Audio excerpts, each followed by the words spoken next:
So I've been in the credit card travel space for a little while now, and what I've stayed true to is going towards cards that have a universal point system that I can then transfer out to transfer partners, right? And I usually tend to stay in the Chase Ultimate Reward space because they have some of the better transfer partners in their portal.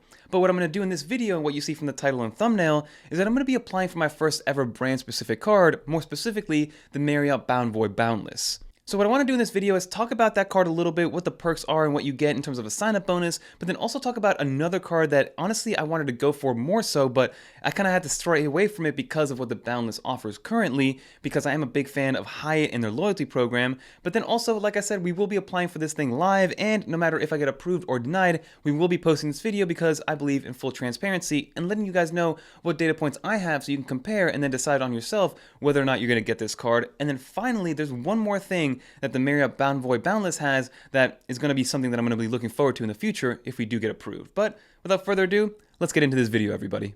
So let's get right into this actual card and the perks that it gets with, and I kind of want to just start off by saying the reason that I'm applying for this card over the Hyatt card, because I am a big fan of the Hyatt loyalty program, and it is my favorite hotel loyalty program by far, and their point system is valued way higher, but the actual sign-up bonus is what's making me decide to go with the Marriott Bonvoy versus the Hyatt. Because yes, the Hyatt has a 65,000 point sign-up bonus, but again, the 65,000 points is a little skewed because only 35,000 of those points you get from meeting a minimum spend, and then you get 2x per dollar spent over the next $15,000 that you spend, so it's a little bit skewed, so you really only get a 35,000 point sign-up bonus with the Hyatt card. And yes, the actual perks of the Hyatt card are great because you get good discoverist status, you get your one free night, and you get some other additional perks which are nice, but the reason we're going with the Marriott Bonvoy is because you just get a much better sign-up bonus. Yes, the point valuations are much lower compared to Hyatt. I believe at about a 0.84, so 0.84 cents per point for Marriott versus I believe like 1.8 or 2.1 for Hyatt. So yes, the points are a little bit different in terms of apples and oranges,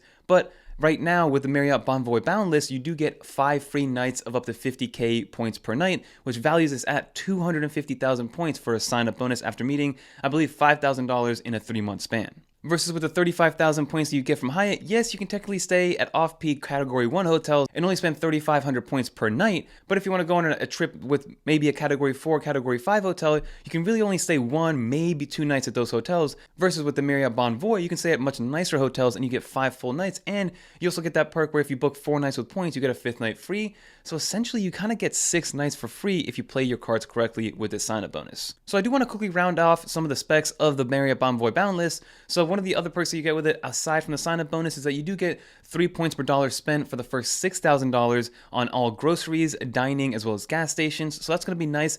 Now again, these 3 points per dollar spent is going to be valued a little bit differently versus maybe a Hyatt, or maybe even versus American Express or Chase Ultimate Rewards, but it is there if you do want to take advantage of that category for up to $6,000 to spend. And one of the big things that makes this card a keeper card is that, yes, it does have a $95 annual fee, but that's very easily offset by your 1 night free reward, which is valued up to 35,000 Marriott points. Now, this does only take into effect after your first year anniversary because, of course, you get the sign-up bonus, which gives you 5 or 6 free nights if you really look at it. And after you spend 1 year with the card, then you get that 1 free night valued up to 35,000 points. Now, those hotels aren't amazing or anything like that, but they're great if you're going on a multi-day road trip and you just want to stay on like a side highway hotel and not spend $200 on one of those hotels. Just use your free night reward. Some other things to consider for this is if you want to get into Marriott status, this gives you automatic Silver Elite status, which gives you some nice perks like a water bottle when you get in, free Wi-Fi and things like that. And then you also get 15 Elite night credits to start off with. So if you do want to get to that Gold status tier, which I believe is up to 25 nights. So you only have to stay an additional 10 nights at a Marriott hotel to receive that Gold status, and that's where things get really interesting. And then also, if you do want to pass the Gold status, there is a way to meet a minimum spend of $35,000 in 1 year in order to get that Gold status kind of automatically. But honestly, I would recommend probably just using the 15 Elite nights and then also just staying 10 more nights at a Marriott hotel to get that Gold Elite status, because it probably would come out to be a little bit cheaper than spending $35,000 on this card. And you also earn 1 more Elite Night credit every single time you spend $5,000 on this card, so little by little you can incrementally get to that Gold status, and it's pretty easily attainable on a yearly basis. And then in terms of other multipliers, again, they advertise that it's 17x per dollar spent at Marriott properties, but that's again a little bit skewed because as a normal kind of Marriott Bonvoy member, you do get 11x per dollar spent on every single Marriott purchase, even if you don't have the Marriott card. So this technically gives you just 6x additional. So that's where they get the 17. But then after the 3x per dollar spent on the $6,000 that I mentioned earlier, you get 2x per dollar spent on everything else. Now again, this isn't a super great value, and I don't know if I'm going to use this as a catch-all card per se, but I do plan on keeping it forever because you do get that 1 1-year anniversary of being able to stay at a hotel at only $95, so that to me is a bargain. And then the very last reason why I'm deciding to go with the Marriott Bonvoy Boundless to begin with over the Hyatt card, aside from the sign-up bonus and all the stuff that I mentioned, is that this is the only way to get that coveted Ritz-Carlton credit card. So the Ritz-Carlton credit card used to be something that you can just apply for, but now the only way to get it is if you have the Marriott Bonvoy Boundless, and then you have to meet 3 criteria. The first one is that you have to have a credit limit of $10,000 or more on this thing. So if we apply for this card and it's under $10,000, then we have to call in again and ask for a higher credit limit at the time that we upgrade the card, but we'll get there when we get there. And then obviously you have to be in good standing for number 2. And then lastly, you have to hold on to this card for at least a year and pay obviously the annual fee. So once you meet those 3 criteria, so you're paying everything in full and you're in good standing, you have a $10,000 credit limit, and then also you've had this card for a year, you can then call up Chase and ask to be product upgraded to the Ritz-Carlton card, which is an amazing card on its own as a travel credit card that, pretty much gives you awesome perks. Now, it is a premium travel card. I believe it's $450 in terms of an annual fee, maybe even more at this point, but that's something that we'll get into once we do get this card. So without further ado, let's get on the computer and apply for this thing. Well, all right, everyone, let's get right into this. And something I will say is that this Marriott Bonvoy Boundless is a Chase credit card, so you do have to be under 524. And I'm pretty sure, I'm like 99.9% sure that I am, but who knows? So with the Boundless card itself, this is a personal card, which means, again, you will be under the 524 rule. So let's get right into here. I already signed into my Marriott Bonvoy account. I don't know if you need to do that or not, but again, this is my first brand-specific card that I'm going to be applying for. So as you can see, there's 2 options here. There is a 0-fee annual card option if you guys do want to get into that. So it's 30,000 points after you spend $1,000 in the first 3 months. But the one we want is right here, which is the Marriott Bonvoy Boundless. Our best offer, 5 free nights valued up to 250 points. Valued at up to 250,000 points. Now again, this is 5 free nights, and the reason I'm saying 5 free nights is because you cannot exceed 50,000 points for each night, so that's why it breaks down that way, but you can add and kind of add a buffer of up to 15,000 points, so technically, if you have some additional points laying around, or after kind of trying to meet this minimum spend, you can say hotels that were worth up to 65,000 points per night. So that's something to take into consideration.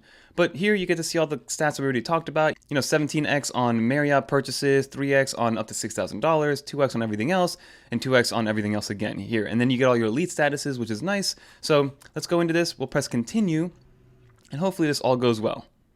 So I'm going to fill out all this information, and we'll get back to it. And then one more thing, just to give you guys some data points, I'm sitting kind of in the mid 700s for a credit score.